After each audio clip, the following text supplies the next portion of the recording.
Bonjour et bienvenue à ce 9e épisode de Synchronicité. C'est toujours un épisode en mouvement. Je vous invite à marcher avec moi aujourd'hui et explorer le sujet de la force psychologique, la force mentale. Je crois que les derniers épisodes, soit celui de la souveraineté, de la codépendance, vous ont préparé au sujet d'aujourd'hui.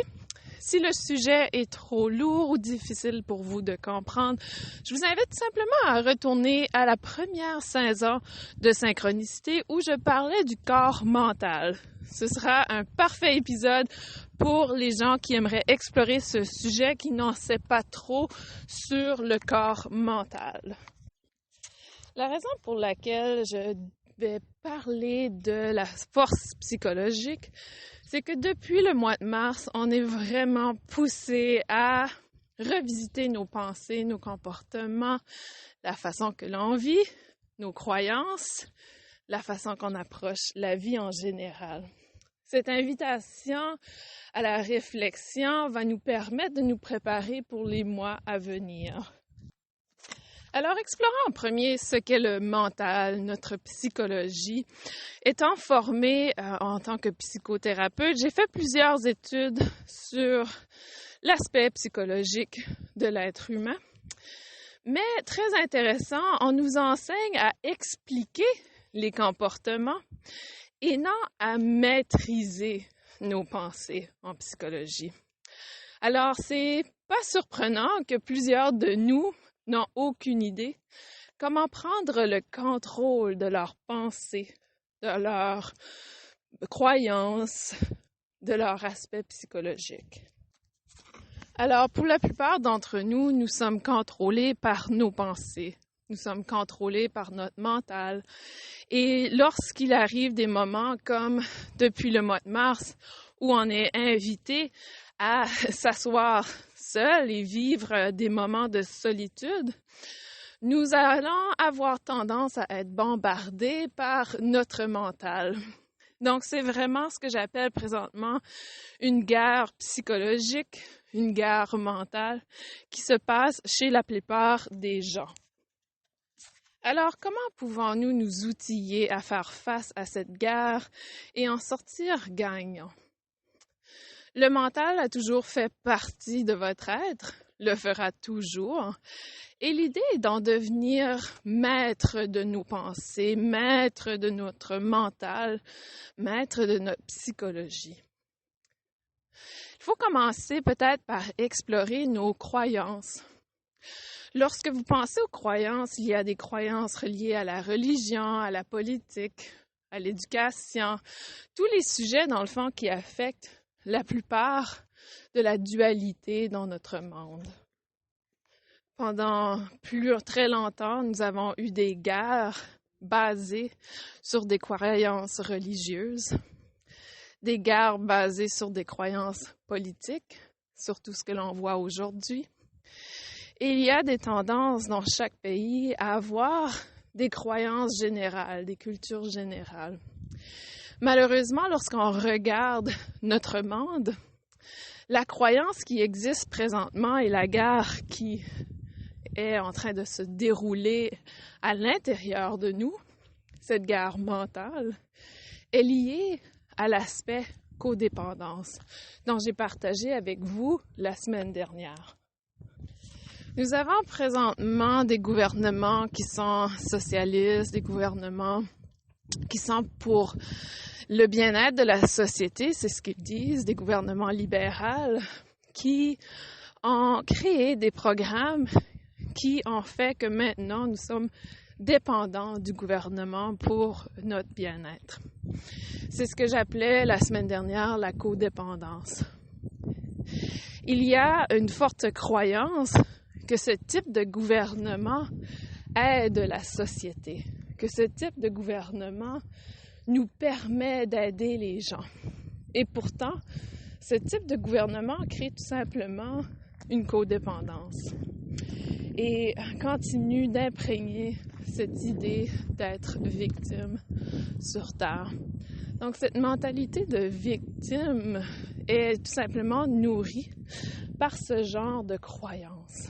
Donc, nos croyances sont souvent ce qui nous sépare des gens qui nous placent dans cette dualité. Donc ici, aux États-Unis, présentement, il y a un groupe de républicains qui est représenté par Donald Trump et un groupe de démocrates représenté par Joe Biden. Et c'est vraiment le parfait exemple de la dualité qui est en train de se produire. Tout ça pour dire que nos croyances, c'est ce qui nous divise. Lorsqu'une personne arrive à prendre en charge son mental, une personne arrive à maîtriser sa psychologie, elle réalise qu'une croyance est tout simplement quelque chose qui nous place dans une catégorie très spécifique et nous limite complètement dans notre vie. Je vous donne un exemple parfait.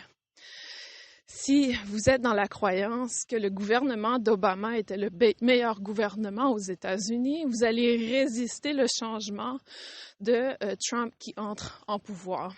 Et je suis désolée si vous ne connaissez pas trop la politique américaine, c'est là que je vis, donc pour moi c'est ce que je connais et je partage simplement mon expérience.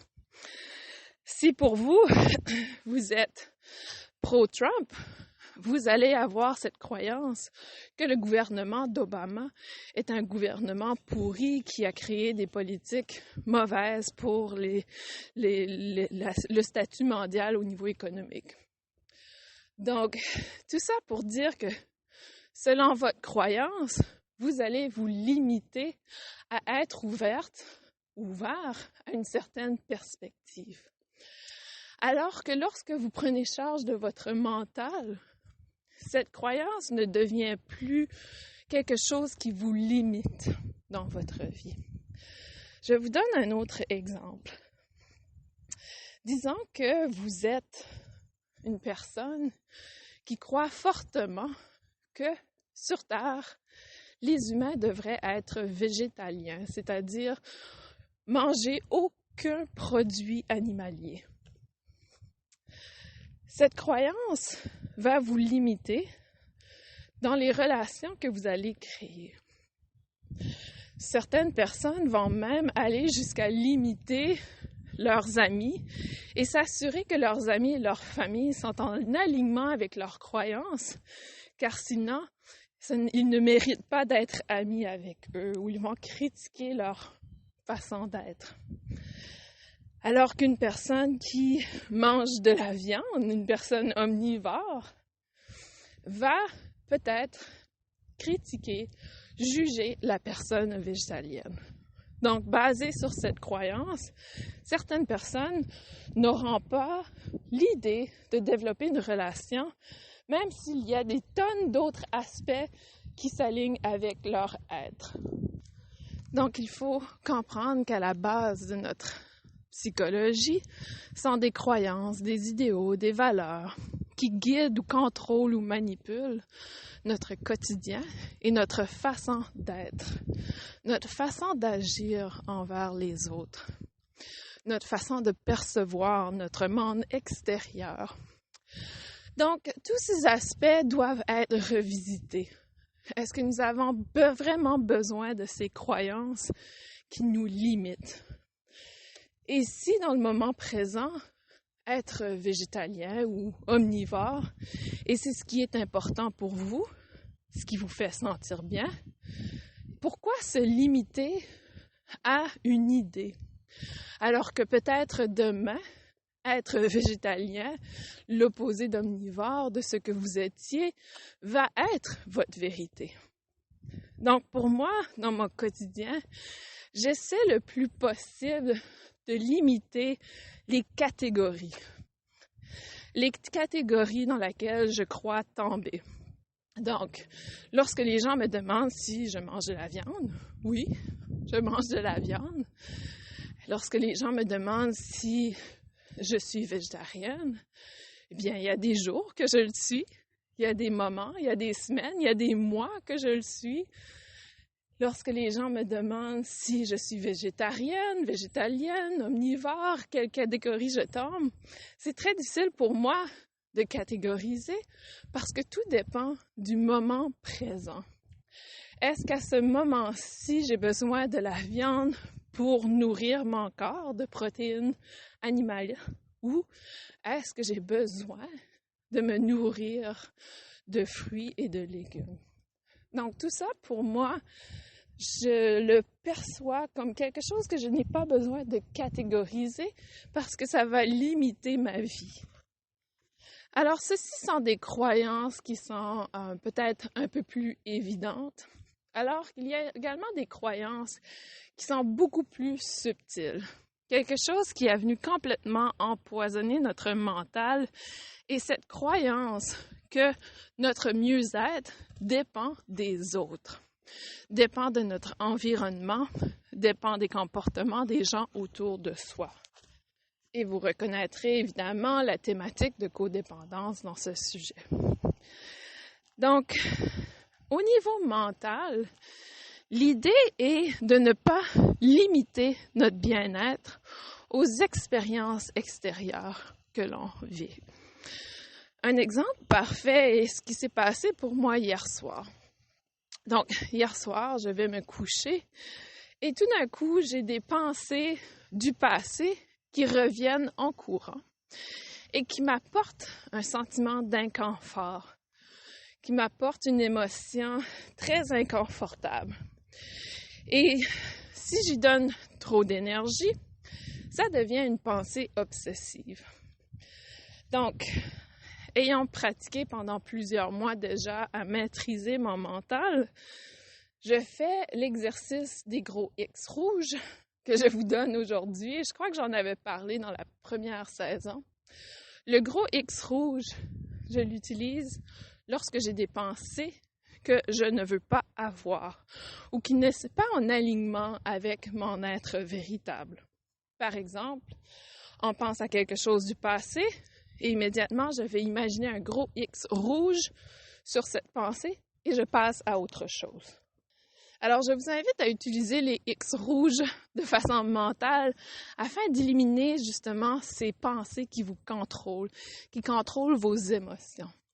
Donc, j'ai réussi après quelques minutes, mais au départ, ça va vous prendre beaucoup de pratique pour pouvoir maîtriser votre mental. Aussitôt que j'ai effectué l'exercice et en pratiqué pendant plusieurs mois déjà, plusieurs années, j'ai réussi à partir dans un espace de calme et finalement m'endormir dans un espace de non-inquiétude, non-anxiété.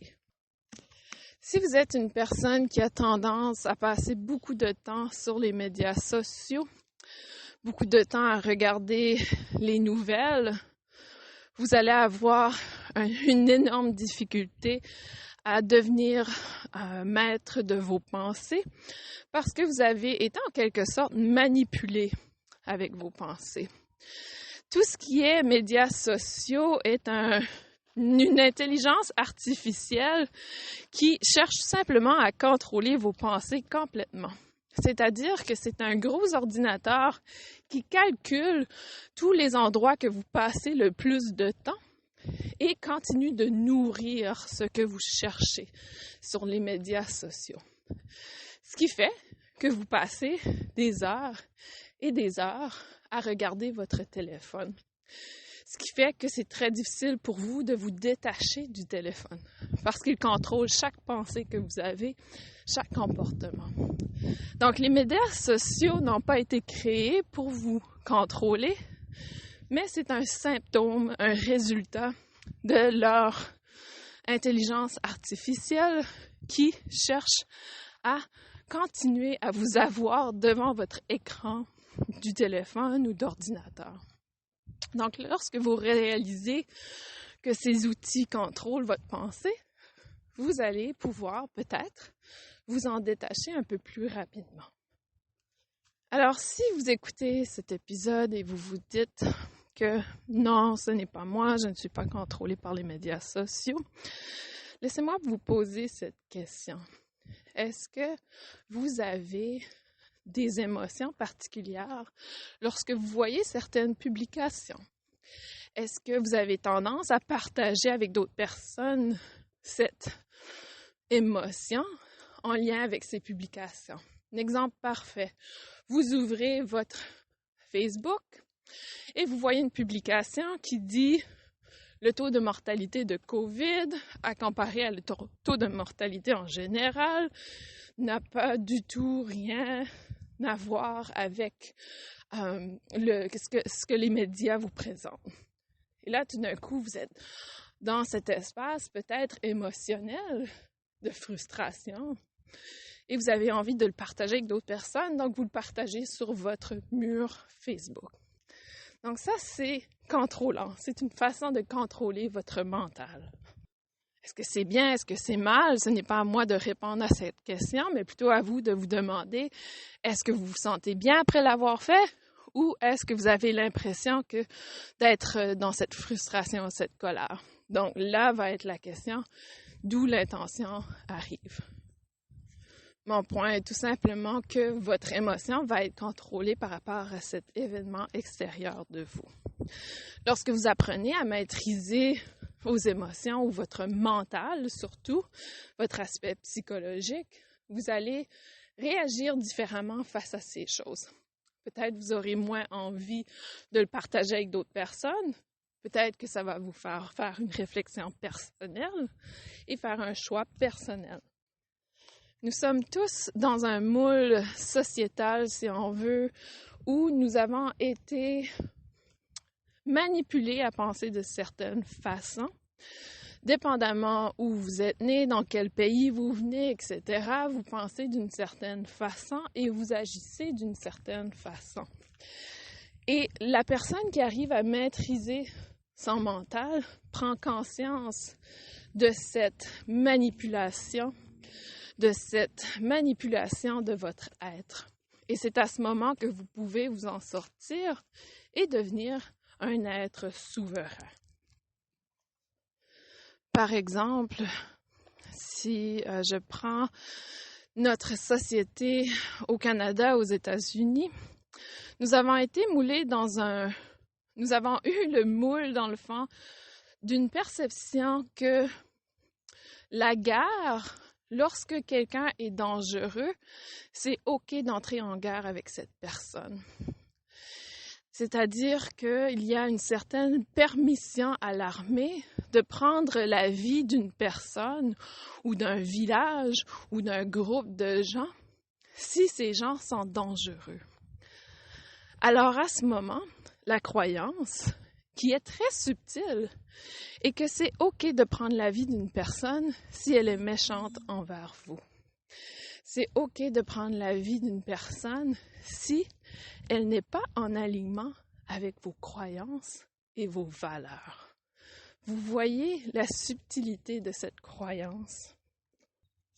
Une croyance de ce genre va venir manipuler notre mental complètement à aller voir le bien et le mal et aller voir que c'est à nous de faire cette loi du bien et du mal.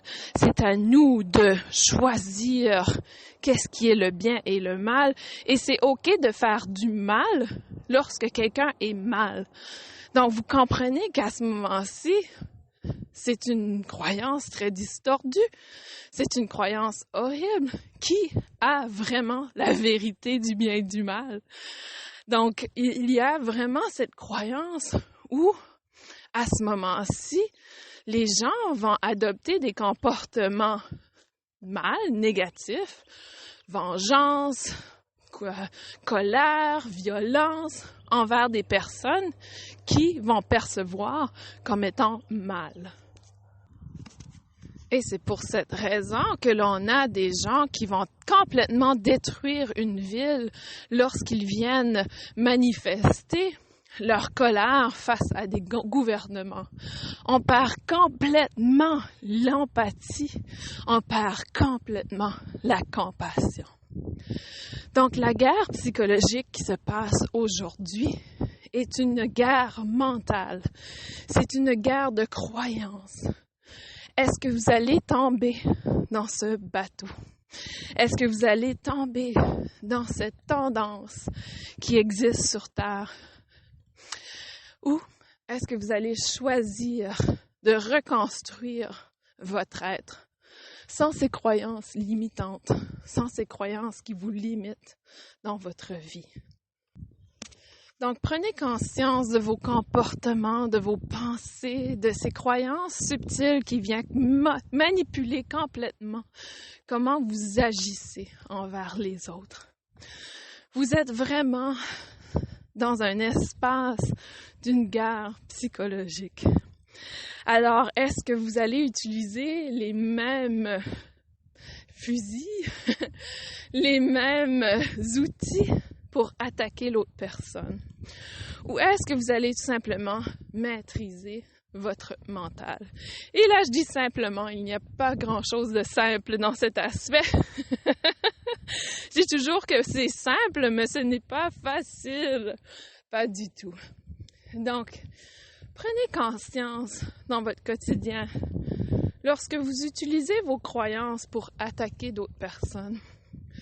Lorsque vous utilisez vos croyances pour juger, critiquer les gens qui ne sont pas en intégrité ou en alignement avec vos croyances. Il est hyper important d'en être conscient. Surtout à ce moment-ci. Beaucoup de systèmes vont tomber. C'est-à-dire que nous allons réaliser que le système économique qui contrôle notre monde, notre univers, ne sera plus présent. On ne pourra plus dépendre d'un système économique comme nous l'avons connu. Alors, est-ce que vous avez cette capacité de gagner cette guerre psychologique tout en étant dans cet espace de recréer de nouvelles croyances ou un nouveau être, une nouvelle personne, de retourner à votre essence qui est l'âme, qui est l'empathie, qui est la compassion. Pendant trop longtemps, des gens ont essayé de nous faire croire que l'être humain était à la base instinctuel, qu'il était guidé par ses instincts, par la violence, par la guerre, alors que c'est complètement faux.